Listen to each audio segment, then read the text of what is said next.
Hello, it is now hours to the DV lottery results, and I wish you guys all the best. But before then, let us discuss the spouses that you're supposed to add on the DS260 form.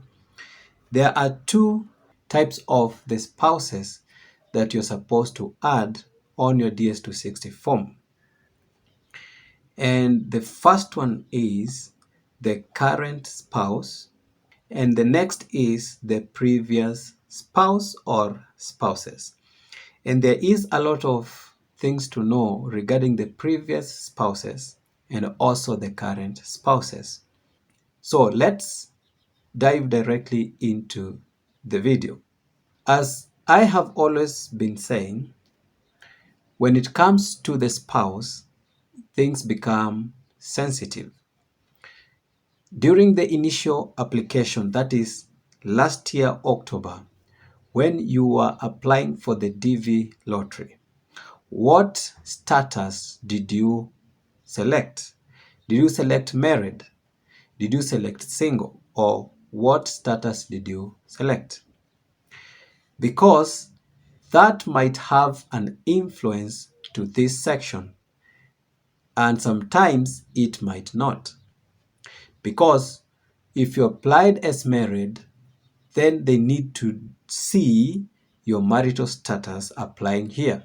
If you selected single, also that status need to show up here. But remember, things change. And this is because life continues as usual. And you might have applied as single, but you're now married. The status will change, and now you'll be having a spouse.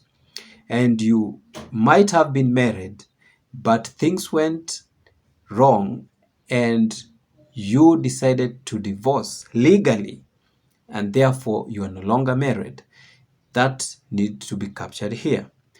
Now, on the current spouse, this is the person with whom you have the marriage certificate.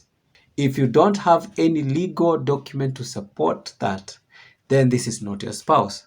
But wait, remember, if you are customarily married, then you fill this section as your spouse and then obtain the legal documents. Obtain the legal documents. So that is your spouse, and then obtain the legal document. Now, spicy things will come up when we go to the previous spouses.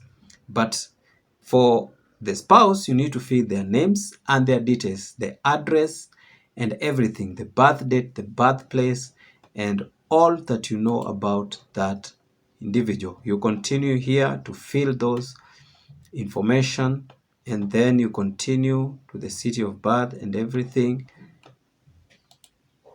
And then you specify his or her occupation, the job that she is doing or he is doing.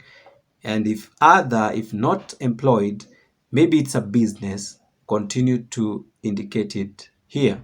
And then this part is what I want also to speak much. Is your spouse immigrating with you to the US? That should be a yes. And why am I saying it should be a yes? Because through the diversity visa, it is the only simplest way for you to move with the entire family. It is the easiest way to bring them to the United States. Because if you select no, then that means you are willing to go to the US alone, and then later on, once you've settled, start the long process of filing for them if at all you want them to join you. So that is the easiest way. That's why I'm saying it should be yes. But you might be willing to move on your own and leave the rest behind. You select no. And then if no, is your spouse immigrating to the US at a later date? Now, this should be yes. Even if you don't want to move with them at the moment, this should be a yes. And it is because once you start the process of petitioning for them, it will be easier for you to have them come and join you. But if you want to permanently not let them in, then you select no. There's no problem with that. It's your decision. Let's come to the next type of spouse. And this is the previous spouse or spouses that you could have had. We know there are people who get into marriage legally, they obtain the papers, and then later on they decide to separate or to go their ways legally through a documentation, and then they bring in another person, that is, they marry another person, and so on. If you are such kind of a person and you've had previous spouses, then you need to indicate them here and their information in full.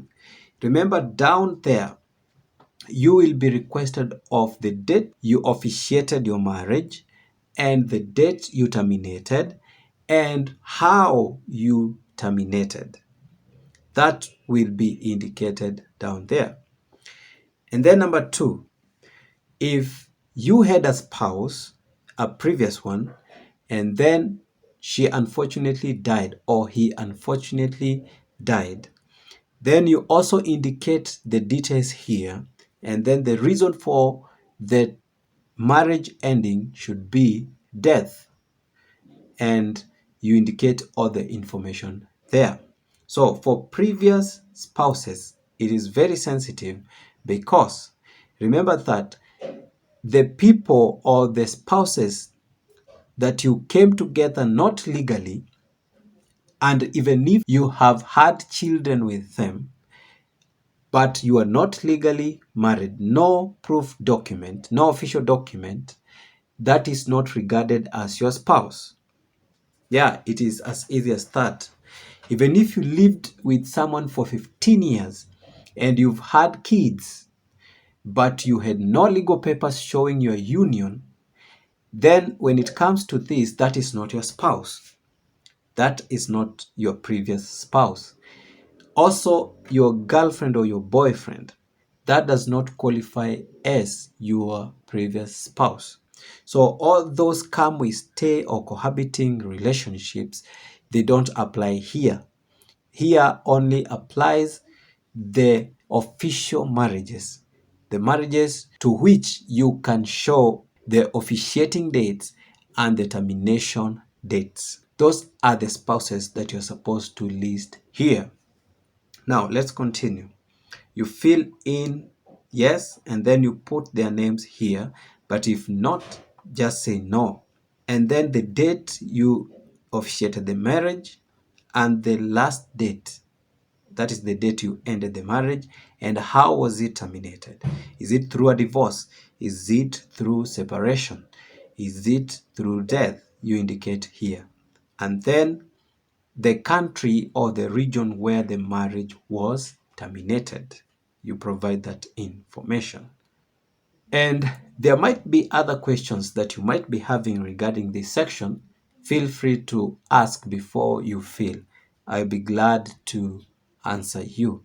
So please don't forget to like the video, to subscribe, to share with your friends, and also help them. Let them know about this information. And let's meet in the next video.